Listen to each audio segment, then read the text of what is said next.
Hi guys, this is Audrey from Fairview Public Library in Henry County, and I'm working with Tiffany to bring you some mini book talks about the 20 Georgia Children's Book Award nominees. These are the titles that are used for the Helen Ruffin Reading Bowl. Even if you don't participate in the Helen Ruffin Reading Bowl, this is some great reading. We really encourage you to check out the Georgia Children's Book Award nominees. Today I'm going to talk to you about Solving for M. This is a new book by Jennifer Swender, and I'm going to start by reading to you what's on the inside cover.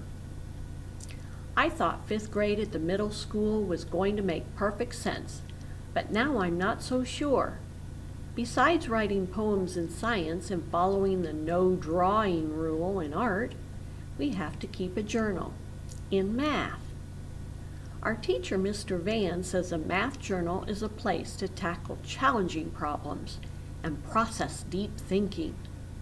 All I know is that it's a place where I can draw. When Mika's neat life starts getting messy, she realizes that there are no easy answers. And maybe Mr. Van is on to something. Maybe a math journal can help you work out your problems, and not just the math ones. And maybe when you have help from friends, family, and one unique teacher, it's okay that life's not nearly as predictable as numbers. Debut author Jennifer Swender delivers poignant prose, and illustrator Jennifer Nauchagar brings Mika's journal to life in this perfect equation of honesty plus hope that adds up to a heartwarming coming-of-age story. As we had mentioned before, Tiffany and I have both said, a lot of the Helen Ruffin Reading Bowl books are coming-of-age stories. Kids like you, young adults, are learning life's lessons with love, humor, and family and friends, and it's not always coming about in the way that you might think. Mika Barnes is a 5th grader, and in her school, 5th grade is the beginning of middle school. So she is going to a new building. She has to get used to new teachers. They're going to rotate classes, and she has to meet some new friends too. The best friends she had in 4th grade aren't in her classes this year. So 5th grade is going to present some challenges and some concerns for Mika. Her parents are divorced, her dad is a doctor, and he has remarried and moved to Florida. When her mom has a health scare, she gets to go to Florida and visit with her dad for a little while. But you know, there's more than that going on in this story, and she uses her math journal, just as Mr. Van instructs. Explain your thinking using words, numbers, and pictures. That's what he says. Explain your thinking using words, numbers, and pictures.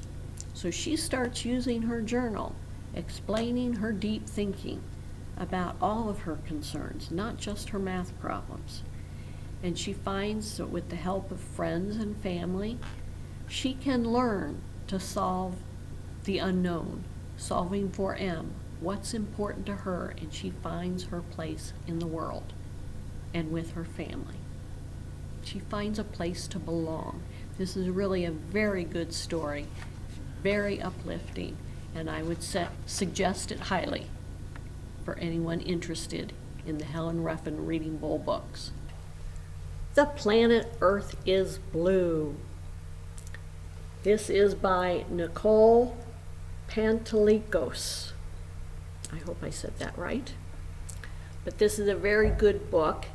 You know, when you read a book and it kind of sticks with you and you think about it long after you've finished reading it, and that character still comes back to mind, and you think the action was exciting, or the descriptions, or somebody's emotions were just so well written about.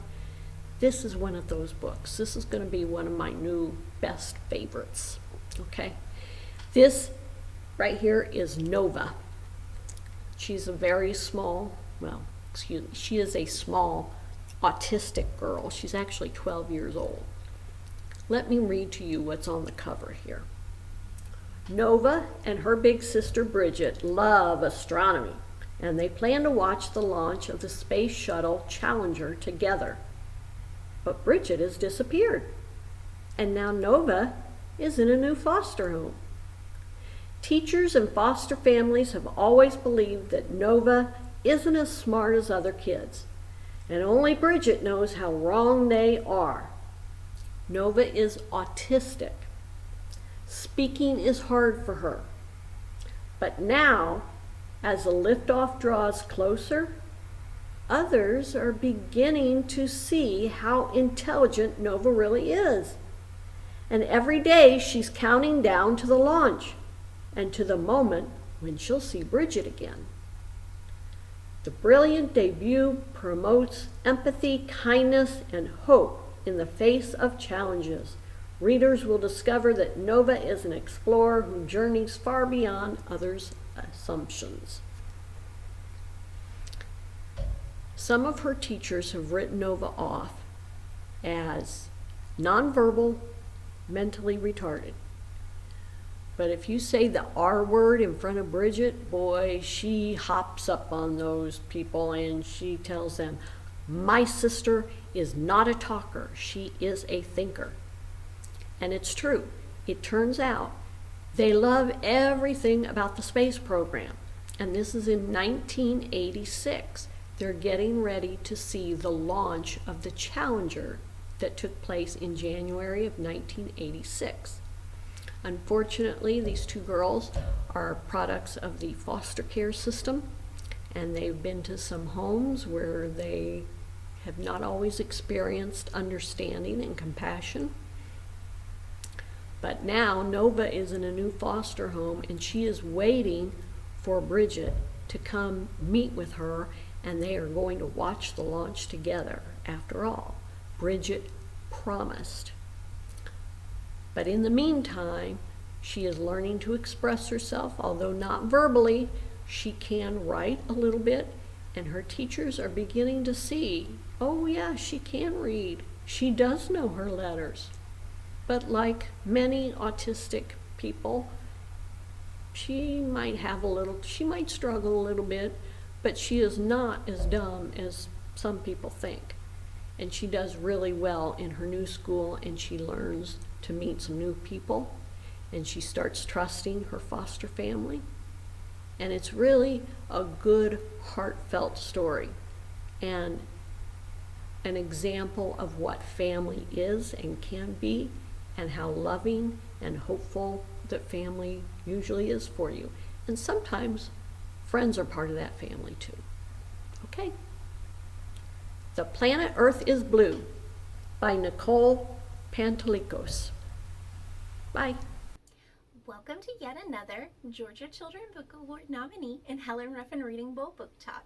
If this is your first time joining us, my name is Miss Tiffany, and I am from the McDonough Public Library branch. In this video series, we discuss some of the titles that are up for the Georgia Children Book Award. So there are 20 in the set. I have read all 20 and enjoyed every bit of it. Today's video will just feature one because it's actually the final video. So if you have not seen any of our other ones, just go by our HTLS YouTube page and check those out. So that way you can know more about them, read them, and then vote on your favorite come January. This final video features Two Night Owl From Dogfish by Holly Goldberg Sloan and Megan Wolitzer. As with all the other videos in the series, I will read the book jacket and then tell you a little bit more about it. And because I'm a big stickler for no spoilers, you won't be hearing any major details from me in these videos, but once you read it, you'll be able to find out some stuff for yourself. Alright, so let's read Two Night Owl From Dogfish. Avery Bloom, who's bookish, intense, and afraid of many things, particularly deep water, lives in New York City. Bette Devlin, who's fearless, outgoing, and loves all animals as well as the ocean, lives in California. What they have in common is that they are both 12 years old and are both being raised by single gay dads. When their dads fall in love, Bet and Avery are sent against their will to the same sleepaway camp. Their dads hope that they will find common ground and become friends, and possibly one day even sisters. But things go off the rails for the girls and for their dads too, and they find themselves on a summer adventure that neither of them could have predicted. Now that they can't imagine life without each other, will the two girls, who sometimes call themselves Night Owl and Dogfish, figure out a way to be a family? So, let's talk about this book just a little bit more. Like several of our previous titles, you will have to find out just how well their plans work out. I will say that even in the most disastrous situations, ones that Avery fears and is terrified of, some unexpected yet wonderful things come from that wreckage, just like in real life. Though the book is the last in the series, it was actually the first one that I read. And I really enjoyed it for a lot of reasons, and what made me want to read it, I was driven to it by a couple of different things, but I'm only going to tell you two motivational reasons why I think you should check it out. The first is the presentation is entirely unique and interesting. What the co-authors did is they wrote every chapter in the form of emails or text messages or letters as the story progresses, and each one of those progresses the story on. So you're getting the story from each of the girls' perspectives, mostly in dialogue, and it feels really true to them, so they're a really strong sense of characters. And there's no narration, but you still get what's happening.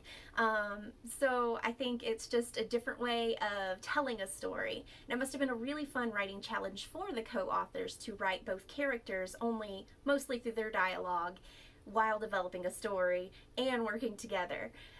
So if you're an aspiring author, that might be something you can put in your little notebook of ideas to try out. The other reason why I liked it was because it reminded me of the old Disney movie, The Parent Trap, which when I was a kid was one of my favorite ones. So even though it is similar, I feel like the authors do a fantastic job of making their story unique to them. Again, through the strength of both their characters and their uniqueness. Bet's definitely a die-hard go-getter adventure girl, and Avery's very reserved and timid, and through the relationship of them getting to know each other, they kind of expand their willingness to and the way to think about things and do things. And overall, it's just a fantastic little camp story. So I definitely recommend it to you. If you're reading the books in this video series in preparation for the Helen Ruffin Reading Bowl, or you want to see what the Georgia Children's Book Award nominees are all about, then you will definitely enjoy this title, which is To Night Owl From Dogfish, because it is told in two relatable voices. There's a lot of humor packed in there. And it's all dialogue written misadventures while you're still being able to see in your mind exactly what they're going through. However, if you're just looking for a slice of life humorous story as well about camp life and plotting shenanigans, this is perfect for you. So definitely check it out. And I guess this is the end of our video series for Helen Ruffin Reading Bowl. So I will be looking for suggestions over juvenile literature to read and do book talks about, so that way other kids out there can hear about it. So if you have any ideas, just send them to me and I'll be happy to look into them. As I said, this is the end of our Georgia Children's Book Award nominees and Helen Ruffin Reading Bowl book talks. Regarding all of the 20 titles and reading them, it was certainly worth the adventure. It was a lot of reading, but I enjoyed all of it. All the different stories, all the different ways you connect to the character, and even though some of them did start out, like I said in the beginning of our video series, a little tough or hard to get through, it left you with a powerful, good impact feeling in the end. So at least I have a lot of books that I have already added to my favorite memory book collection of ones that I'd probably read again a couple of years from now.